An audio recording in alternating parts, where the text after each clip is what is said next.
Dieu ouvre un chemin là où tout semble fermé. Il œuvre pour moi. Il œuvre pour moi dans le secret. Il ouvre un chemin pour moi. Il sera mon guide en marchant tout près de moi. Avec amour, force et sagesse, il ouvre un chemin. Il ouvre un chemin. Nous bénissons le Seigneur et nous le remercions pour sa présence. Qu'il est doux et bon d'être dans la présence de Dieu. Parce que c'est là qu'il travaille dans nos vies. Il n'y a pas un endroit où Dieu est puissant dans nos vies si ce n'est que dans sa présence. Alléluia. Il n'y a pas un autre endroit. Quand nous sommes dans la présence de Dieu, nous ne pouvons pas imaginer ce qui s'opère dans nos vies. Alléluia. Il opère tellement de choses exceptionnelles et extraordinaires. C'est pour cela que j'aime la présence de Dieu. Alléluia. J'aime cette chanson qui dit, j'aime sa présence, elle me fait du bien. Oh.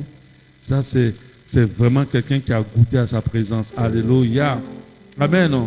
Nous allons continuer notre série d'enseignements. Pas série, on a commencé dimanche passé, mercredi passé. On continue aujourd'hui. On a parlé de, c'est derrière la montagne que se trouve ton élévation. Nous avons compris au travers de cet enseignement que Dieu nous permet de passer par des épreuves parce qu'il se prépare à nous élever. Derrière chaque difficulté que nous expérimentons, il y a une élévation glorieuse qui est préparée pour nous. On peut le prendre dans les deux sens, soit dans le sens où Dieu nous prépare à l'élévation, soit dans le sens où le diable veut nous empêcher de rentrer dans l'élévation. Mais peu importe les deux sens, il y a quelque chose de glorieux derrière tout ce qu'on vit de difficile. Alléluia. Il y a quelque chose de puissant, de glorieux derrière tout ce qu'on vit de difficile. Tous les blocages qui se mettent devant nous cachent des grandeurs, des bénédictions et des grâces. Et nous l'avons compris. Alléluia. Nous pouvons lire encore ce fameux psaume qui est très important. Psaume 23 qui a seulement 6 versets. L'Éternel est mon berger, je ne manquerai de rien. Il me fait reposer dans les verts pâturages. Il me dirige vers près des eaux paisibles. Il restaure mon âme et me conduit dans les sentiers de la justice à cause de ton nom. Quand je marche dans la vallée de l'ombre de la mort, c'est-à-dire qu'on parle de vallée, on peut parler de montagne aussi. Ta roulette et ton bâton me rassurent. C'est-à-dire, peu importe ce que je vis de difficile, je suis rassuré par la houlette et le bâton de Dieu. Quand on parle de houlette et de bâton, on parle d'un berger qui veille sur nous, qui veille seulement à nous protéger et qui veille à ce qu'on ne manque de rien. Ta houlette ou ton bâton me rassure. Tu dresses après toutes ces difficultés de la vallée de l'homme de la mort une table en face de mes ennemis, en face de mes adversaires, et tu oins d'huile ma tête, c'est-à-dire tu me donnes bénédiction, et ma coupe déborde. Oui, le bonheur et la grâce m'accompagneront tous les jours de ma vie, et j'habiterai dans la maison de l'Éternel jusqu'à la fin de mes jours. J'habiterai dans la maison de l'Éternel est une conséquence du bonheur et de la grâce qui nous accompagne tous les jours. Tant que nous resterons fidèles à la maison de Dieu, tant que nous resterons fidèles à sa présence, alors sa houlette et son bâton nous rassurera dans toutes les situations. Et toutes les difficultés qui viennent à nous viendront pour nous préparer à des gloires, à des élévations. Alléluia. Donc c'est derrière la montagne que se trouve notre élévation. Aujourd'hui, nous allons continuer en voyant 10 attitudes à adopter ou 10 vérités à intégrer pour surmonter ou pour déplacer la montagne. Comment nous pouvons gérer les situations compliquées afin qu'elles puissent partir pour laisser place au soleil, pour laisser place à la bénédiction, pour laisser place à l'élévation. Alléluia. Amen.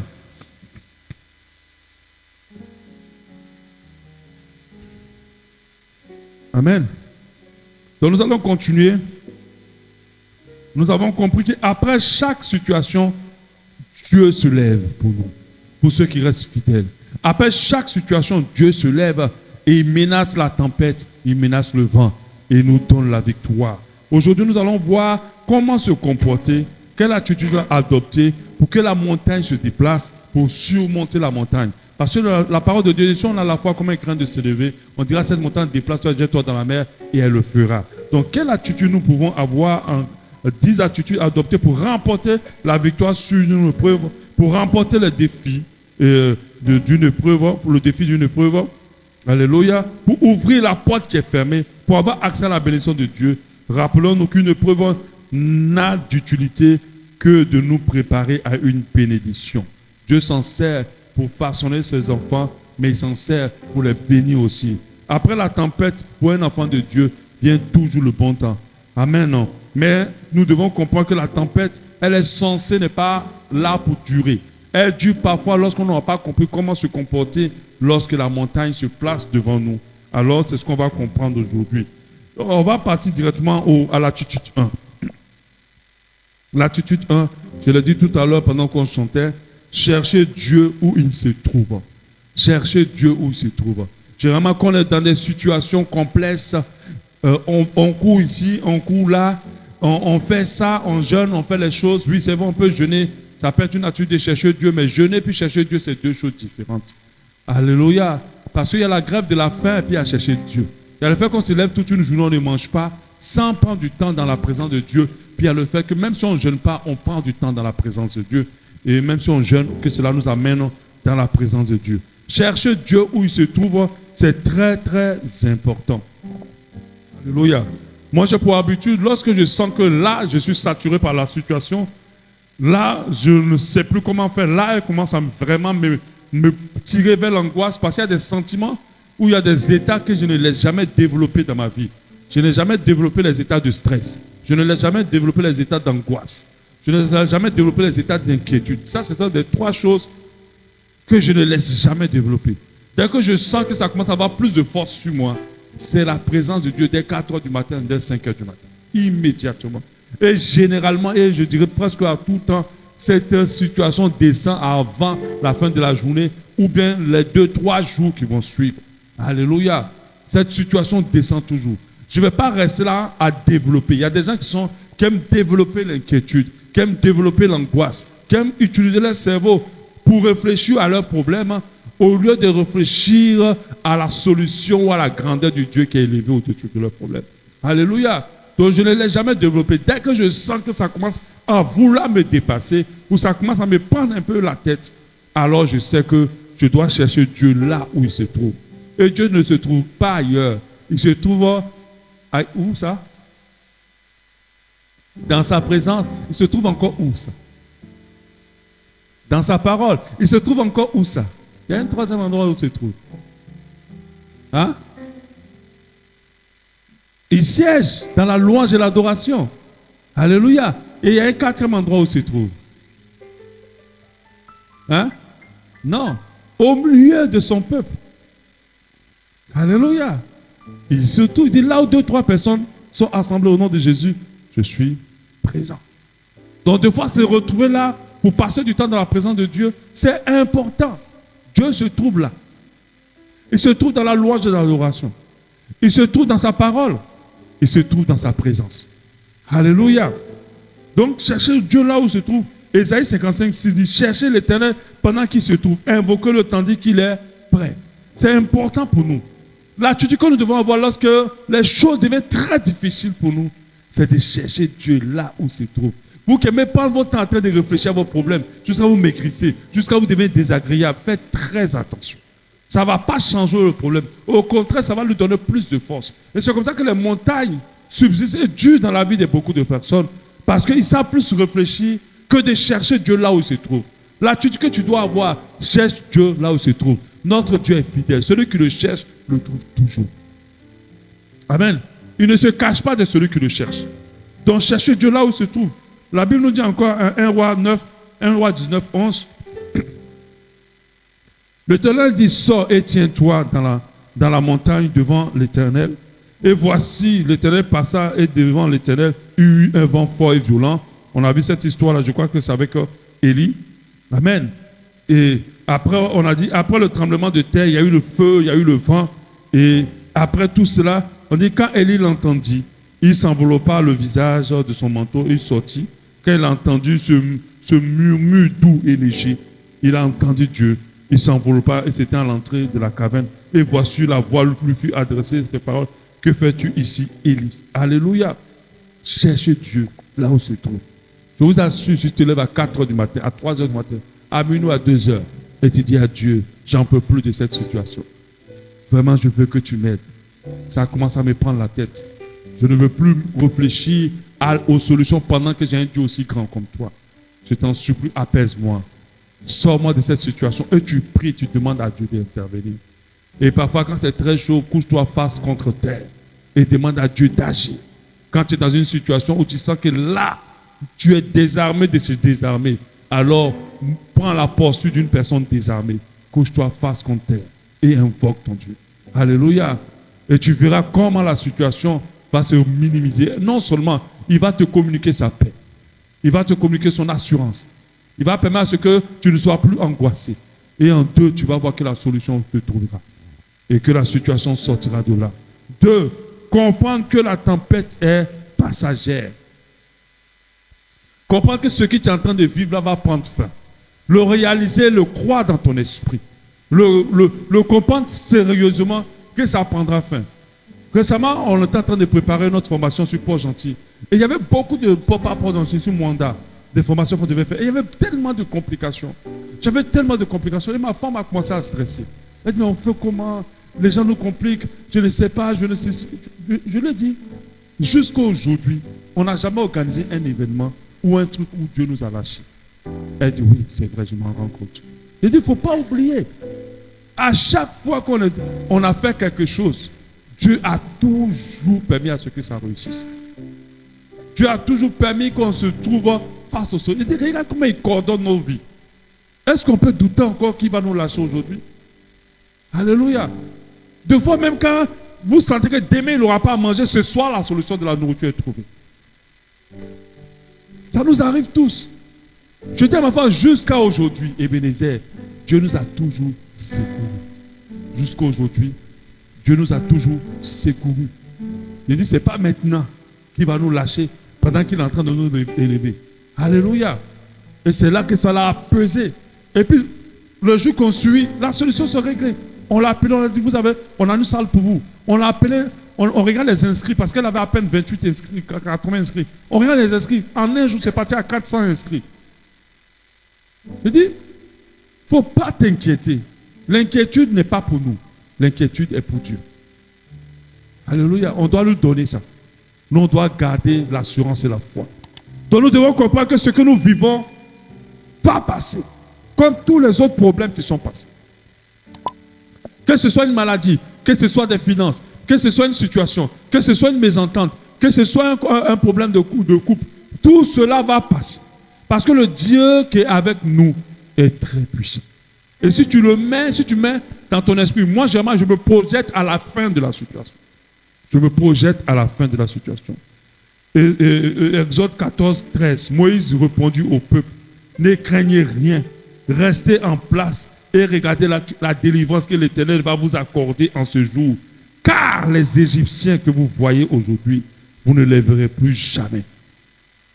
Car les Égyptiens que vous voyez aujourd'hui, vous ne les verrez plus jamais.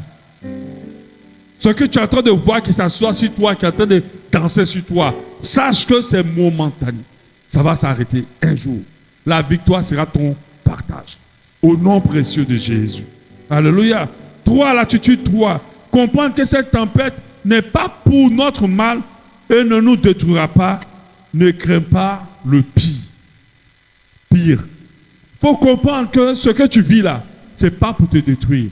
Parce que Dieu ne permettra jamais à ce qu'une situation soit venue pour te faire du mal.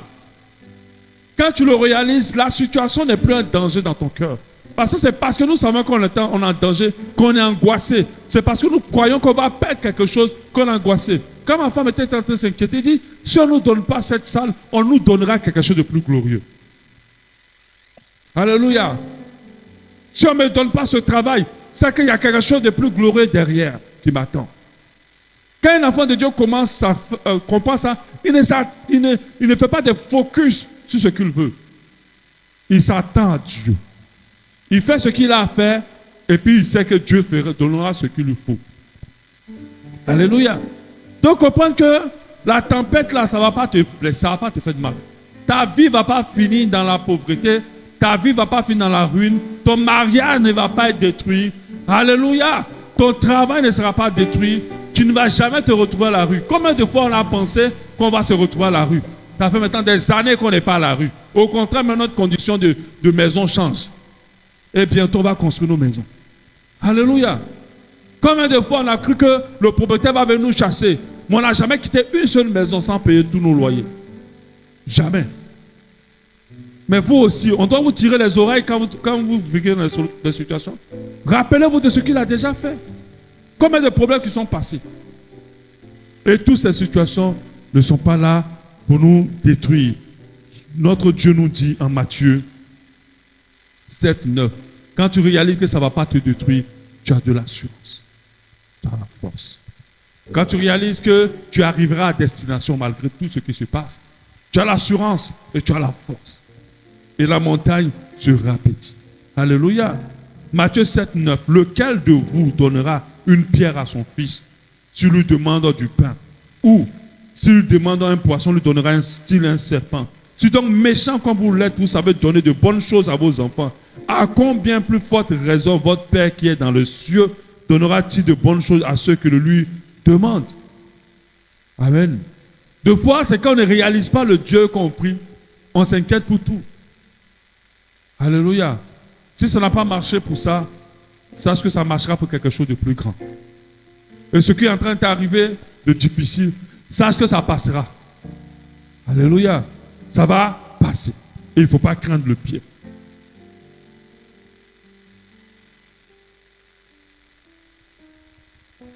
Amen.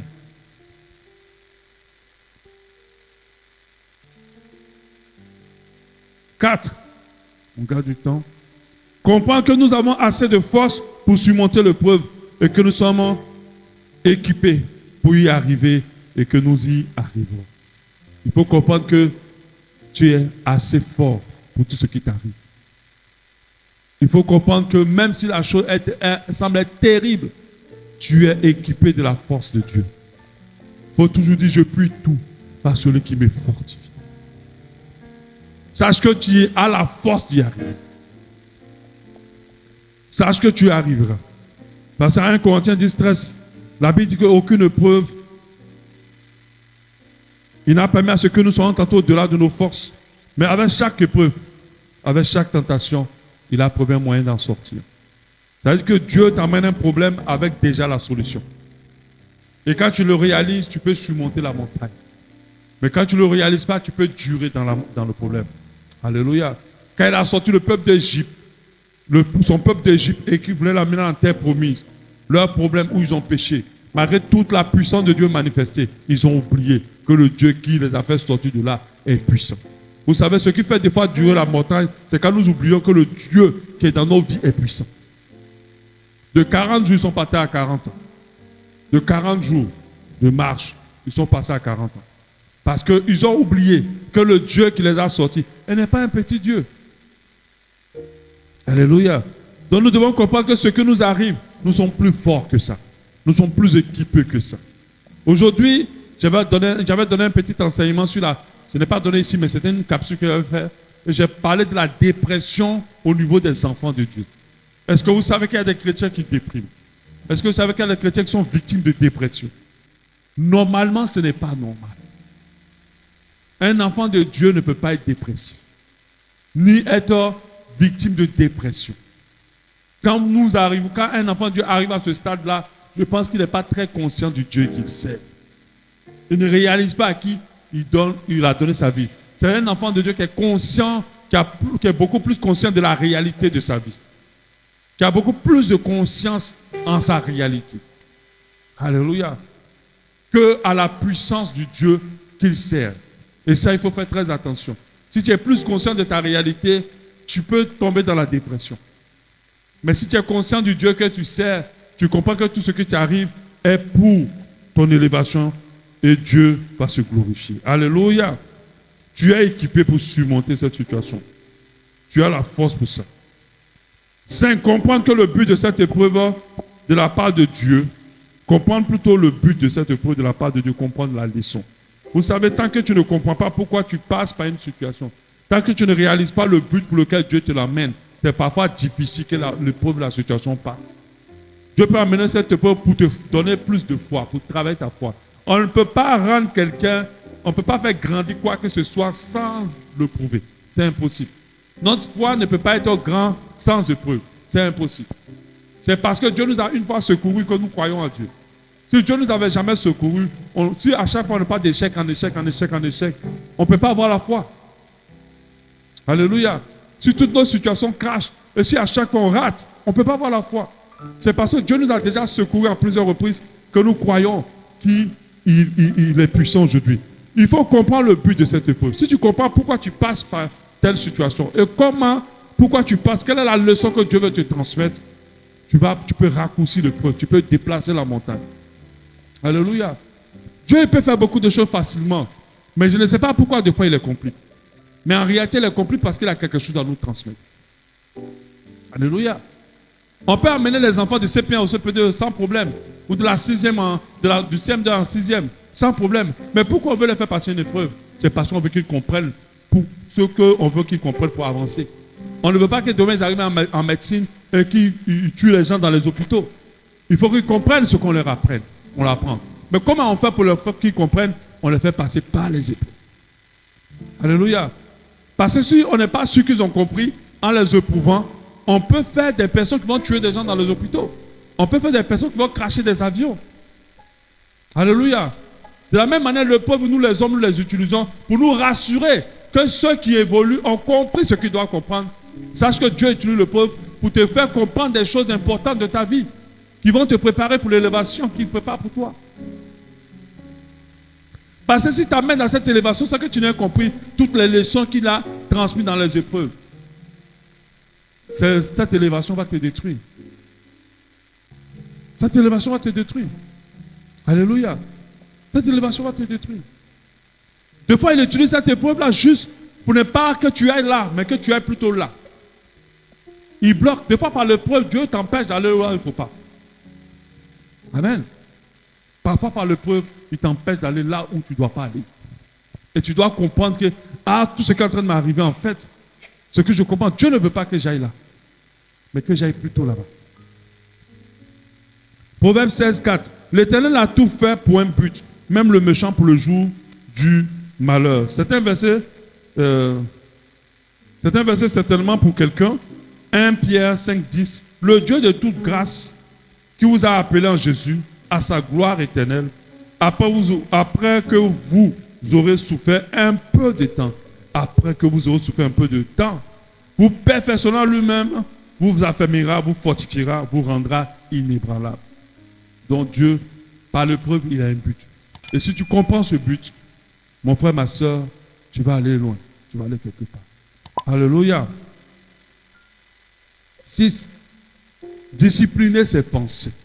Ça, c'est la plus grosse difficulté de beaucoup. Discipliner ses pensées. Comment tu peux faire descendre la montagne? C'est qu'est-ce que tu penses? Qu'est-ce que tu mets constamment dans ta tête? À quoi tu réfléchis exactement? Quelles sont les pensées que le diable te transmet en ce moment-là? Discipliner ses pensées. C'est difficile pour beaucoup. Mais je vais vous dire, des fois, ne luttez pas avec les mauvaises pensées. Remplissez-vous des pensées d'espérance et d'espoir. Et vous voyez que vos mauvaises pensées vont disparaître. Contredisez les mauvaises pensées par les pensées positives. Si vous remplissez de pensées positives, vous détruisez les mauvaises pensées. Parce que le diable peut te faire croire que c'est impossible. Il peut te faire croire que ça ne se fera jamais. Il peut te faire croire que ça ne pourra pas être possible. Il peut te faire croire que c'est déjà gâté, mais toi tu dis non. Notre Dieu est le Dieu de l'impossible. Je disais récemment à des personnes cette semaine, il a ressuscité Lazare qui est mort 4 jours, couru et puis il a ressuscité. Quelle situation il ne peut pas régler? Ce n'est pas dit Lazare est mort le même jour puis il a ressuscité. Là on aurait dit peut-être qu'il a fait un petit coma, il s'est réveillé. On pourrait expliquer ça comme ça. Mais il est mort, il est enterré 4 jours. Et puis lui vient maintenant donner vie à quelqu'un qui est mort 4 jours. Donc quelle situation Dieu ne peut pas résoudre? Alléluia. Donc, il faut discipliner tes pensées. Ce que tu vois en grand, là, en réalité, c'est petit. Ce que tu vois ça trop compliqué, là, en réalité, c'est petit. Tu as un statut d'impossibilité. Mais je vais te dire que l'impossibilité, là, ce n'est pas le nom de Dieu. Avec Dieu, tout est possible. Et rien n'est impossible. Généralement, le travail que je fais, quand Dieu me connecte à quelqu'un qui veut se transformer, il m'aide à ce moment changer le système de pensée de cette personne.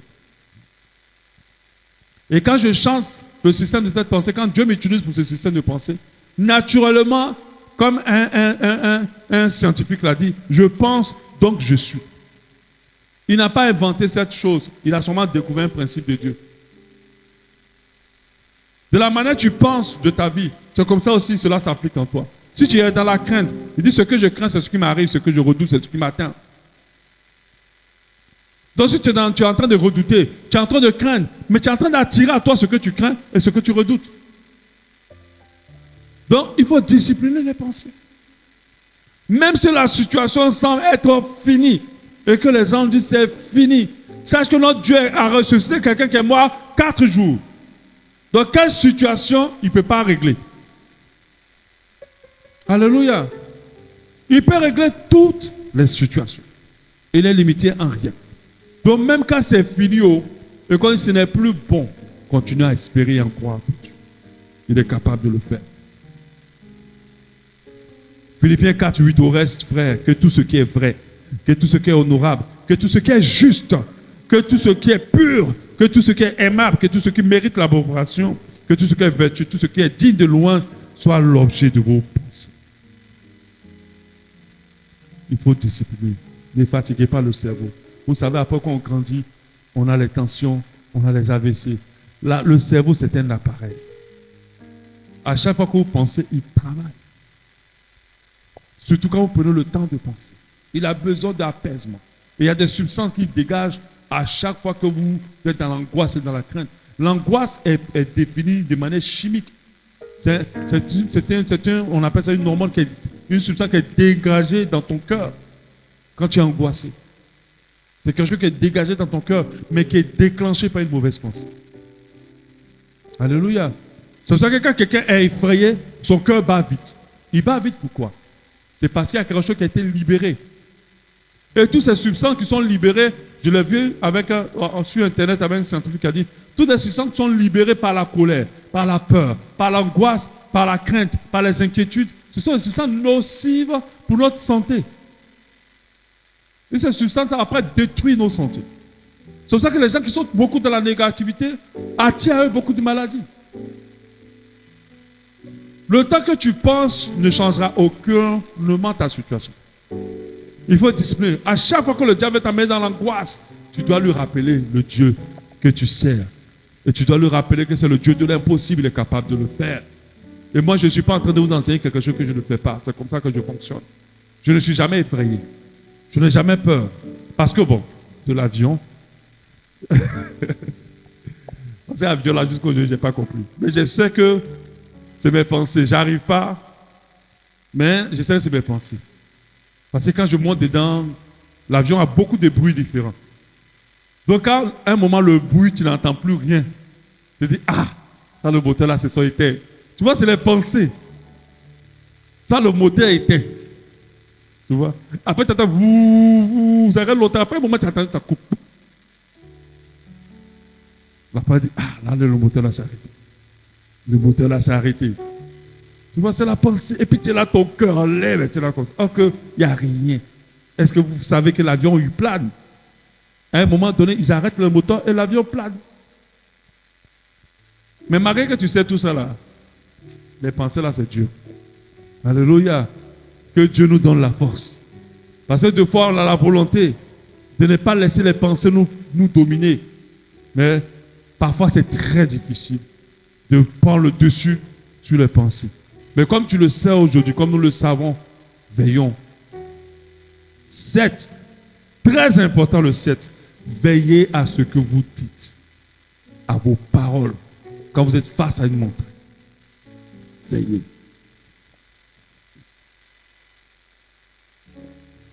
Veillez à ce que vous dites. Veillez sur vos paroles. Il y a des gens qui sont très négatifs. Quand ils parlent, il y a beaucoup trop de négativité dans leur bouche. Il y a beaucoup trop de négativité. Les paroles ont une puissance. Surtout nos paroles ne sont plus puissantes sur nos vies que toute autre chose. Peu importe ce qui se passe, faites attention. Même si vos enfants, même si l'enfant semble rentrer dans des situations qui vous fatiguent, et vous avez l'impression qu'il est en train de se perdre, l'enfant ne va pas se perdre. L'enfant ne se perdra pas. Et il ne faut pas le dire. Parce que Dieu est avec toi. Alléluia. Dieu est avec toi. Peu importe ce que tu vis, fais attention à tes paroles. Amen. La Bible dit, en Jean 11, 11, quand ils ont parlé de Lazare en disant que Lazare est mort, Jésus a dit, Lazare, notre ami, il dort. Mais je vais le réveiller. Mais ce que Jésus a dit, on pourrait dire qu'il a menti. Ou bien, Lazare ne dormait pas. Il était vraiment mort. Alléluia. Mais Jésus nous montre un exemple là en disant, Lazare dort. Et il ajoute, je vais aller le réveiller. Est-ce qu'on réveille quelqu'un dans un tombeau? On réveille quelqu'un plutôt sur son lit. Ça veut dire qu'il a proclamé sa victoire. Il a proclamé sa délivrance. Il faut la proclamer. Alléluia. Si une promesse tarde, tu dois dire bientôt, on va m'appeler. Très bientôt, on va m'appeler. Au nom de Jésus, on m'appellera. Amen. Je pense qu'ils sont en train de prendre le temps pour vérifier, pour faire. Mais je sais que bientôt, là, ils vont m'appeler. Mais tu ne sais pas, en fait. Mais par la foi, il faut le déclarer. Et ça va se faire. Parce que la parole d'un enfant de Dieu est une puissance. Libérée dans le spirituel. Donc, faisons très attention. Si tu es enfant de Dieu, sache que tu es en danger si tu ne sais pas tenir ta bouche tranquille. Amen. Et sache que les gens autour de toi sont en danger si tu parles n'importe comment. C'est pour ça qu'un enfant de Dieu doit se maîtriser. La Bible dit que votre douceur soit connue de tous. Parce que les gens, quand ils sont énervés, ils parlent n'importe comment. Ils finissent de parler n'importe comment, ils se calment, mais tu ne sais pas ce que tu as libéré dans le spirituel. Alléluia. Comment tu nommes ta situation? À qui tu en parles?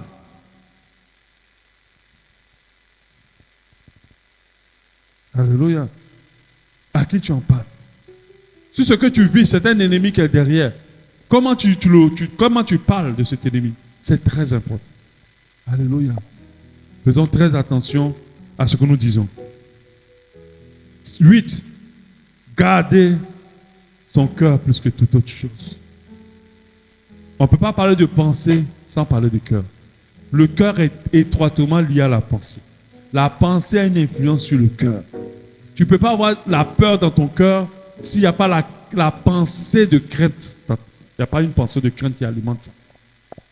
Tu dois garder ton cœur de toutes les émotions négatives, de la colère, de la rancœur. Tu dois garder ton cœur même de la peur.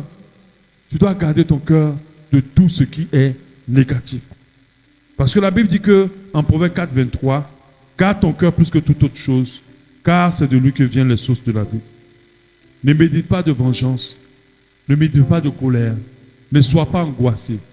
Éloigne l'angoisse de ton cœur. Ne te venge pas, ne te mets pas en colère. 9. S'investir et s'appliquer dans l'obéissance à Dieu. Oui. S'il y a une leçon que Dieu te transmet, c'est qu'il veut que tu l'appliques.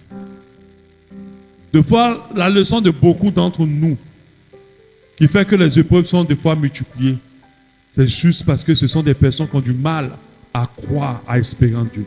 Ce sont des grands douteurs, ils aiment beaucoup douter. Ce sont des personnes qui n'ont pas beaucoup d'espérance, de confiance en Dieu. Mais quand tu es dans cette disposition, Dieu va te prouver beaucoup. Parce que s'il n'obtient pas la foi qu'il veut en toi, là, il ne va pas te laisser. Alléluia. Dieu ne lève jamais sans épreuve. Amen. Et sache que l'épreuve est un tremplin. Il te prépare à un grand bond. À une grande percée. À chaque fois que tu es éprouvé, sache que l'occasion pour Dieu est venue de te lever davantage. Alléluia. Donc, s'investir, s'appliquer à obéir à Dieu. Alléluia. Ce qui était le cas de Jonas. Partout où il partait, le feu de Dieu était sur lui. Partout où il partait, c'était compliqué. Et il y a des gens comme ça que j'ai côtoyés qui sont dans cette situation-là. Il n'y a pas un endroit où ils vont partir sans que les choses soient compliquées pour eux. Tout devient toujours difficile parce qu'ils ne s'appliquent pas à obéir à Dieu. Et parfois, on en veut aux gens, on en veut au monde entier, on en veut aux autres. Mais eux, ils sont pour rien. Obéis à Dieu. Observe ce qu'il te demande. Fais-lui confiance comme il attend que tu lui fasses confiance. Tu lui fasses confiance. Ce qu'il t'a expliqué là, applique-le. Et tu vas voir qu'à l'instant où Jonas a décidé d'obéir, le poisson l'a avalé, vomi, et le pauvre s'est arrêté. Mais s'il continuait, parce que personne ne peut combattre avec Dieu, le peuple allait persister jusqu'au bout. Alléluia.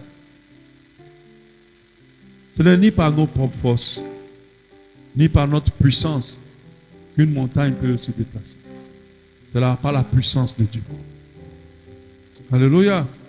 Donc, 2 Corinthiens 10:5 nous dit, nous renversons les raisonnements et toute hauteur qui s'élève contre la connaissance de Dieu. Et nous amenons toute pensée captive à l'obéissance de Christ. Nous avons un pouvoir. Et ce pouvoir est dans l'obéissance à Dieu. Et le dernier, gardez-vous. Gardez la foi en Dieu. Espérez en lui. Et préservez, persévérez dans la foi. Alléluia. Quand nous lisons Hébreux 11, Hébreux 11 cite la liste de tout un lot de personnes qui ont expérimenté des montagnes, mais qui ont remporté des victoires. On peut parler d'Abraham qui était stérile, qui n'avait pas d'enfant. Il ne pouvait même pas faire d'enfant. Il était vieux. C'était une montagne. Il avait voulu chercher sa solution, mais sa solution est devenue son problème. Et quand il s'est soumis à Dieu dans sa présence, en l'obéissant, parce qu'il a pris en l'obéissant, parce que même quand il a eu Isaac, il fallait obéir. Dieu, ce n'était pas Isaac sa promesse. La promesse de Dieu, c'était une multitude de nations, une nation. Et quand il a obéi, ça s'est passé. On a vu Joseph, comment ça s'est passé. Il était devant les montagnes, il a eu foi. On a vu plusieurs personnes. Hébreux ont différents types de personnes et montrent comment ils ont cru. Ils ont espéré contre toute espérance. C'est-à-dire, espérer contre toute espérance, c'est d'avoir de l'espoir lorsque rien ne prouve, rien ne te convainc, rien ne démontre que ça va passer. Mais tu crois quand même. On a vu des situations impossibles. Moi, j'en ai vu tellement dans ma propre vie, dans la vie de ceux que je conduis dans le Seigneur, se résoudre. Même des états de santé impossibles qui se sont restaurés. Alléluia. Le Dieu que nous servons est capable. Lorsque tu crois, lorsque tu as foi en lui, lorsque tu te reposes sur lui, lorsque tu espères en lui, lorsque tu ne doutes pas de son action, alors la montagne se déplace. Amen. Donc je ne sais pas à quel niveau ta situation est, mais sache que ton Dieu la déplacera. Au nom de Jésus, il la changera. Il faut que tu crois. Subitement et brusquement, Dieu peut changer ta condition maintenant. Alléluia. Il est capable de le faire. Il a fait des choses plus terribles. Quand 3 personnes rentrent dans le feu et ne se brûlent pas, et que quand ils sortent, même les habits qu'ils ont portés n'ont même pas une petite brûlure, nous comprenons que c'est le Dieu de l'impossible. Tout ce que nous avons dans la Bible est vrai. Il n'y a rien qui soit inventé. Ce n'est pas une légende. Et même au-delà de ça, nous-mêmes dans notre expérience avec Dieu, nous avons vécu le surnaturel. Notre Dieu est capable encore aujourd'hui. Quand nous avons cette disposition, la montagne se déplace et elle se jette dans la mer. Quand nous avons cette disposition, quand nous cherchons Dieu dans sa présence, comme je l'ai dit au début, nous nous rappelons, quand nous cherchons Dieu dans sa présence, quand la situation arrive, ne perds pas ton temps ailleurs, cherche Dieu dans sa présence.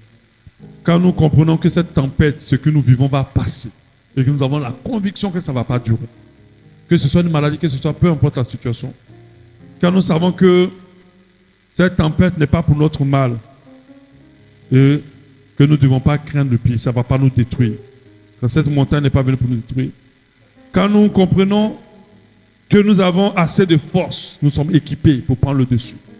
Il ne faut jamais te sentir dépassé par quoi que ce soit quand tu es enfant de Dieu. Si tu te sens dépassé par quoi que ce soit, c'est toi-même qui as cette pensée. Sinon, en réalité, rien ne peut te dépasser. Parce que Dieu ne te permettra pas que tu sois éprouvé au-delà de la force qu'il t'a donnée. Donc, il ne faut jamais te sentir dépassé. En 5, comprendre que le but de cette épreuve, comprendre pourquoi Dieu te prouve, pourquoi tu passes par là. Il faut discipliner tes pensées. Tout ce qui monte dans ta tête, filtre cela. Veille à ce que tu dis et que tu proclames et à qui tu parles. Garde ton cœur plus que toute autre chose. Ne laisse pas les mauvais sentiments monter dans ton cœur. Investis-toi et applique-toi à obéir à Dieu selon ce qu'il t'a dit dans cette épreuve. Et garde la foi, espère en Dieu. Jusqu'au bout, n'échange pas. Alléluia, nous allons prier. Ce n'est pas par la force, mais la puissance. On va prier. Vraiment, je ne sais pas qu'est-ce que tu vis actuellement, mais je te dis ce soir que cette situation va se stopper. Parce que tu as compris les 10 attitudes à avoir et tu vas les appliquer. Ce n'est pas par la force ni la puissance, par mon esprit, dit le Seigneur. Ce n'est pas par la force ni la puissance, par mon esprit, dit le Seigneur. Vous savez ce que Dieu me dit en chantant ce chant? Il a dit, enlève tes mains dans cette situation. Confie-moi tout. Peu importe ce que tu vas faire, ça ne va pas changer. Ce n'est pas toi qui peux changer ça, c'est moi. C'est à moi tes inquiétudes, c'est à moi tes problèmes, c'est à moi tes pensées négatives, c'est à moi tes soucis. Alléluia, c'est à moi. Confie-moi.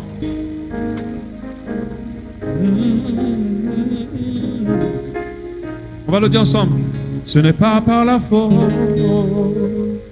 Ce n'est pas par la force. Ce n'est pas par la force. Ni la puissance. Ni la puissance. Par mon esprit. Par mon esprit. Dis. Le Seigneur. Abandonne la situation à ses mains. Ce n'est pas par la force. Ce n'est pas par la force. Ni la puissance. Ni la puissance. Par mon esprit. Par mon esprit. Oh. Dit le Seigneur. Cette montagne se déplacera. Cette montagne.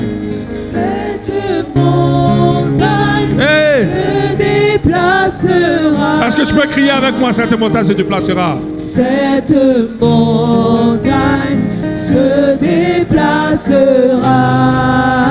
Oh, cette Montagne oh, se déplacera.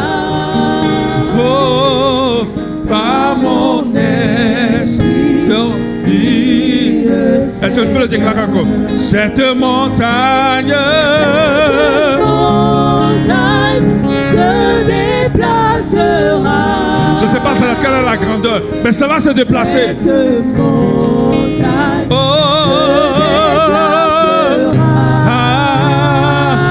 Cette montagne se déplacera par mon esprit. Par mon esprit. Oh. Est-ce qu'on peut le dire encore? Cette montagne se déplacera. Cette montagne se déplacera. Cette montagne se déplacera par mon esprit. Par mon On va le dire une dernière fois. Cette montagne se déplacera. Cette montagne se déplacera. Cette montagne se déplacera. Cette montagne se déplacera. par mon esprit. Par mon esprit, dit le Seigneur. Tu connais ta montagne. Et ce soir, je te demande de prier et de déclarer, de dire à cette montagne de se jeter dans la mer. Au nom de Jésus. Commence à prier, commence à déclarer qu'elle tombe dans la mer. Elle peut être un blocage, elle peut être un empêchement, elle peut être une promesse qui tarde. Elle peut être une maladie. Tu as la capacité ce soir de la jeter dans la mer. Oh la malache que les bossa. Yakarababa bolo chebele bele bele komas. Oh maman la chakarababa. Jette la montagne de la pauvreté de la mer. Jette cette montagne. Ce blocage qui t'empêche de pouvoir réussir ta vie. Jette cette montagne. Jette la montagne du célibat dans la mer. Cette montagne te lâche maintenant. Oh, jette cette montagne. Ce blocage-là est détruit. Jette la montagne de la maladie dans la mer.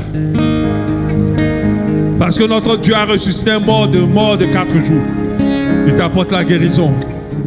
Elle se déplace maintenant.